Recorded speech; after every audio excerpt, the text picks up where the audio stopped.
Hey everyone, and welcome to another deep dive curated especially for Vintage Car Chronicles. You know, the show that brings you a new car story every single day. Spotify, Deezer, Apple Music, and YouTube is where you can find us. But today, we're taking a deep dive into a true legend, the Lamborghini Countach.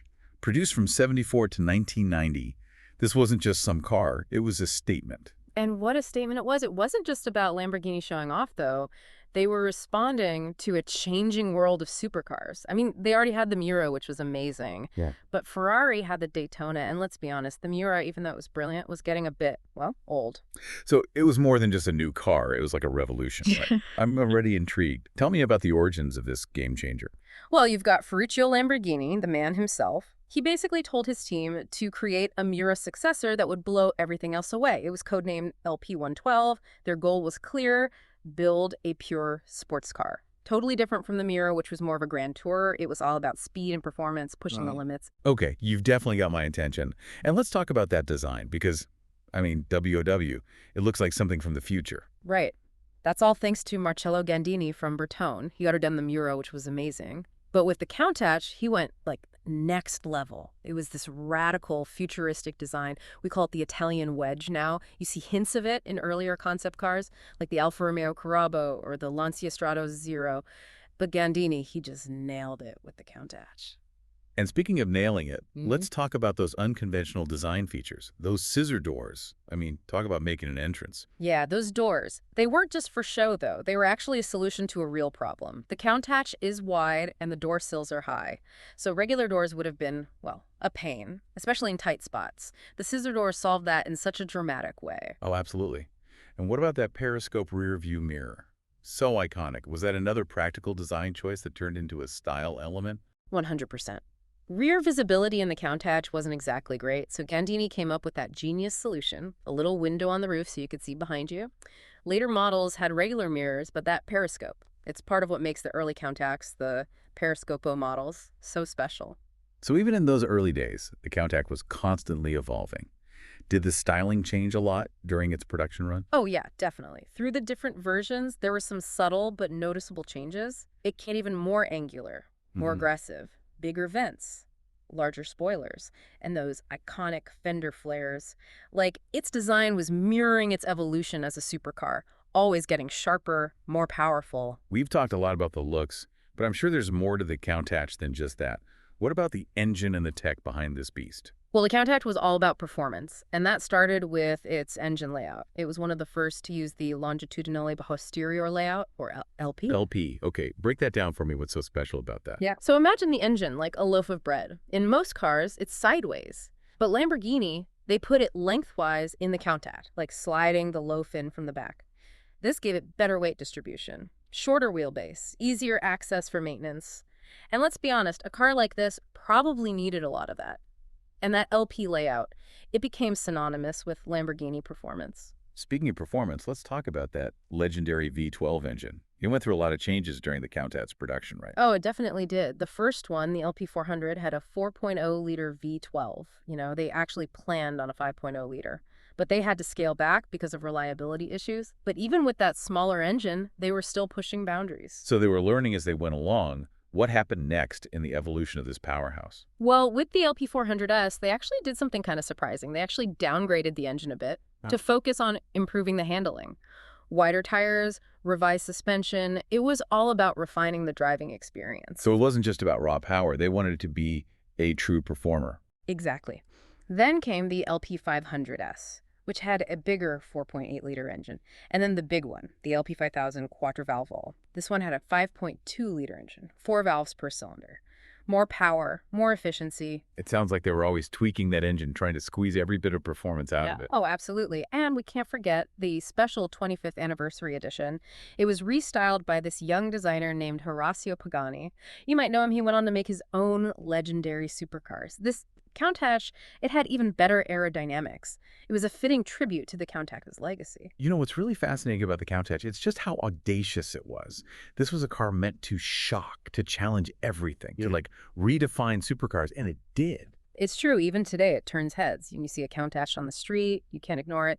It's a statement, a rolling sculpture, a testament to design. And what's remarkable is how much of Gandini's original vision made it into the production model. You know, those sharp angles, that low profile. Yeah. The scissor doors, they were all there in the LP400. They've become like the Countach's signature. It's like he caught lightning in a bottle with that first prototype, the LP500. It set the stage for everything that came after. And even though there were changes, that core DNA, it stayed. Absolutely. And that DNA is what makes it so recognizable, even to people who aren't, like, car crazy. It's become a cultural icon. It's in movies, video games, art. It's everywhere. It's funny because for a car that was so focused on performance, the Countach wasn't exactly known for practicality. But that almost makes it even more, I don't know, mythical. It does. The Countach wasn't for everyone. It was for people who wanted to be different, people who valued style and performance above everything else. And that exclusivity, that feeling of being part of something special, that's a big part of its appeal. It's like the inconvenience makes it cooler. It demands your attention, makes you work for it. And that must be part of why it's so satisfying to drive. You're right. It wasn't a car you just hopped in and cruised around. It took skill, finesse, maybe even a little bit of fearlessness.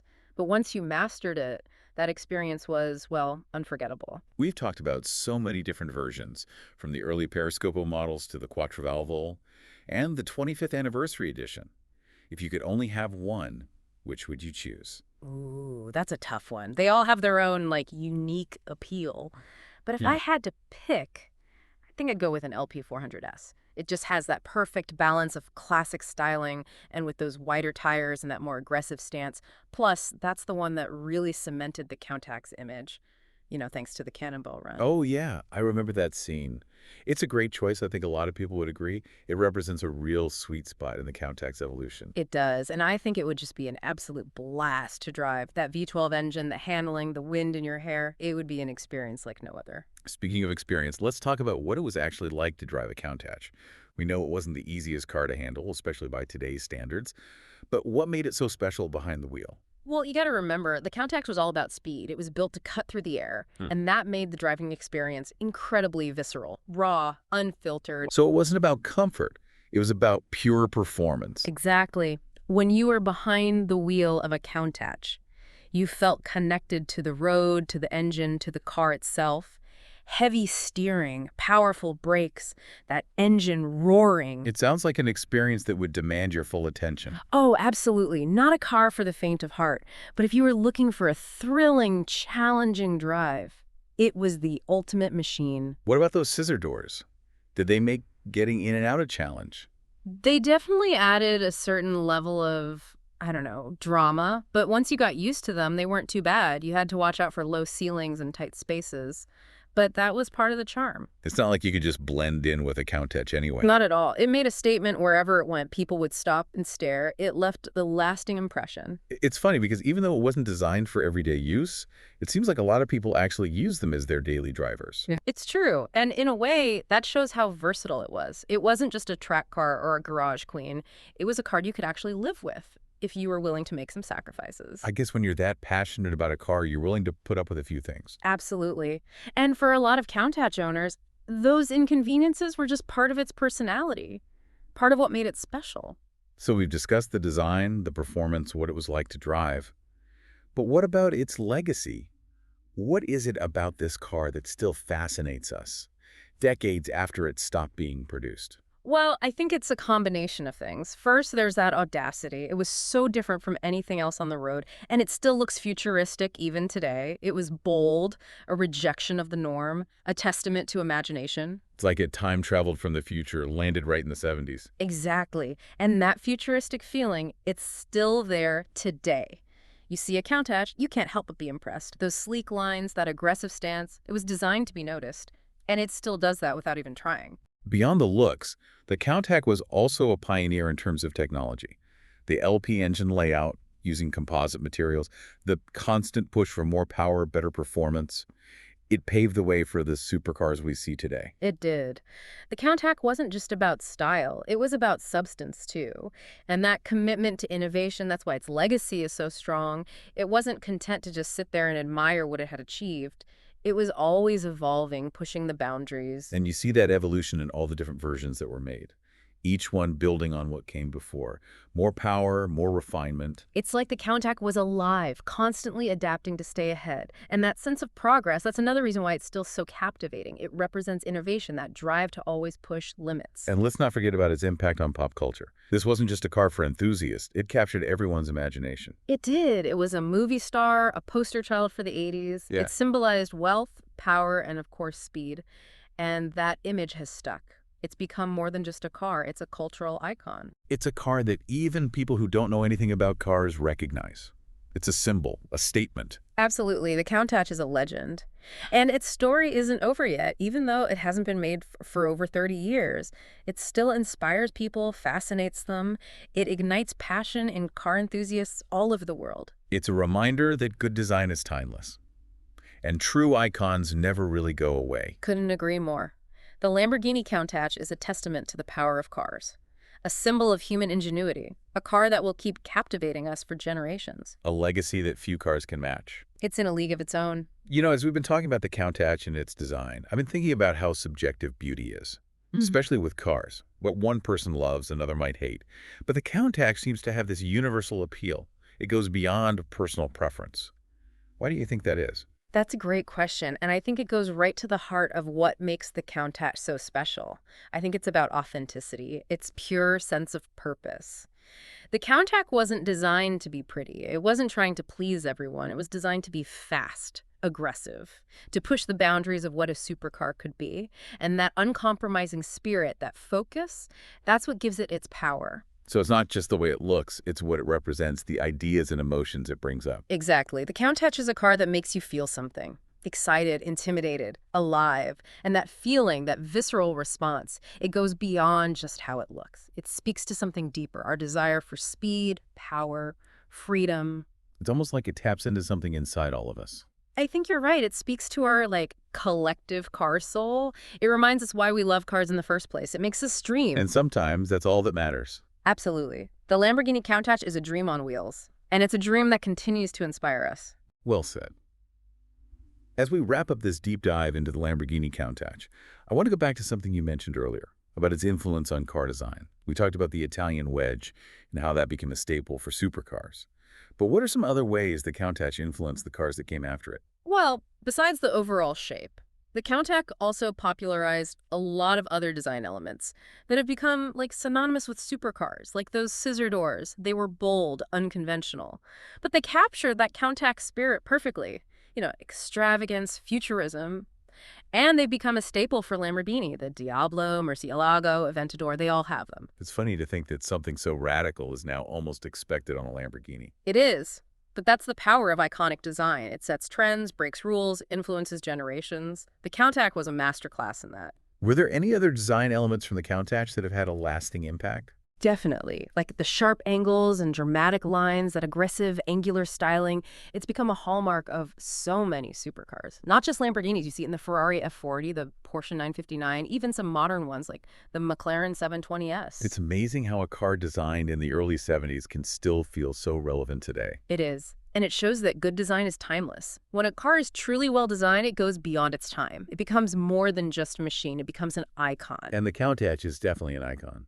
It's a car that has captured the hearts and minds of car enthusiasts for over 5 decades. And it doesn't seem to be slowing down. I couldn't agree more. The Countach is a testament to the enduring power of the automobile, a symbol of human ingenuity and creativity, a car that will continue to inspire and amaze us for many years to come. It really is amazing how the Countach just infiltrated popular culture. I mean, it was everywhere, on posters and movies, even inspiring music. It became a symbol of the 80s, but also of this pure desire. I mean, what kid back then didn't dream of owning a Countach, right? Yeah. You're right, it was everywhere. And that kind of recognition is what makes a car an icon, not just a product. But here's the thing. It wasn't actually a huge commercial success, sales-wise, especially compared to something like a Ferrari 308, which was around at the same time. It was impractical and expensive. So it wasn't about the numbers. What was it about the Countach that made it so special? It was all about the image, that audacious design. It pushed the boundaries of what people thought a car could be. It was like art on wheels. That's a great point. It makes me think about how some artists are only appreciated later on. Do you think the Countach was ahead of its time? Or was it just perfect for that particular moment? That's a tough one. Maybe a bit of both. Technologically, some of its solutions were definitely ahead. Like the Evolution prototype, it used a lot of composite materials, which is pretty common now. But it also came out when bold, angular design was really popular in everything, fashion, furniture, even architecture. The Countach was like the perfect representation of that. So, bigger picture. It seems like the Countach didn't just influence Lamborghini. It influenced how we see high-performance cars in general. Absolutely. It set a new standard. Even its flaws, like how challenging it was to drive, became part of its appeal. It was like you had to earn it.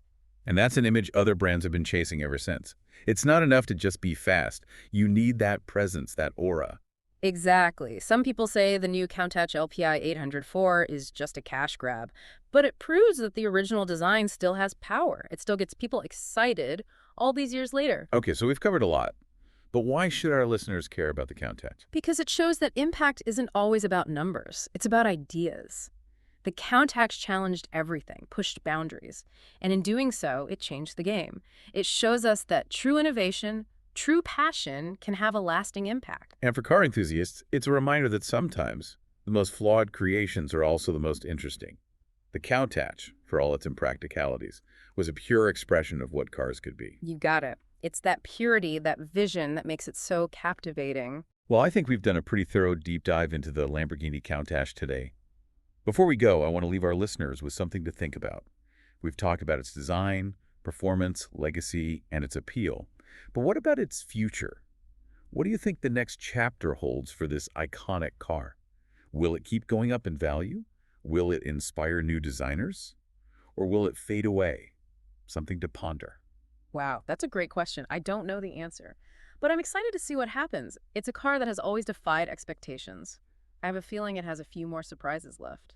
I think you're right. The Countach never ceases to amaze. Thank you for joining us on this journey through the world of the Lamborghini Countach. Remember, Vintage Car Chronicles has a new episode every single day, so make sure to subscribe on Spotify, Deezer, Apple Music, and YouTube. That way you won't miss a single story. Until next time, keep those engines running and those dreams fueled.